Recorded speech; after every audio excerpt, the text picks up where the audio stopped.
Гласове. Съкратено. 10 велики царе седнаха на 10 трона. 9 корони украсиха 9 глави. Един остана да драска по могилите им. Враната, жива и мъртва. Започна, когато старият Хъбърд се заключи в колибата си край Голдуилд, пиян и бълнуващ за височини, паяци и птици, които го кълват до смърт. Никой не му повярва. На следващата нощ писъците му разцепиха селото. После дойде втори нечовешки, неживотински, нещо между двете.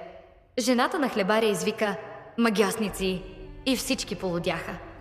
Давил, стар шпионин от кралската армия, събра хората и ги поведе на утринен патрул.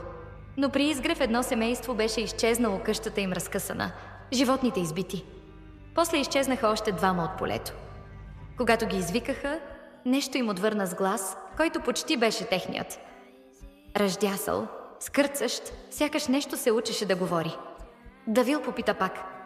«Ще поема по стария път към Амбърфел и ще повикам стражата», повтори гласът. Сякаш и глас се завъртя в главите ни, гласът не просто плашеше, а вземаше нещо от нас. Нощта падна.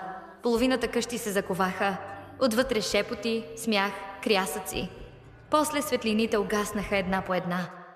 Само един глас остана, мърморещ зад ковачницата. Змии, светкавици, тъмнина. Давил и аз отидохме натам. Между житото сенките се движеха.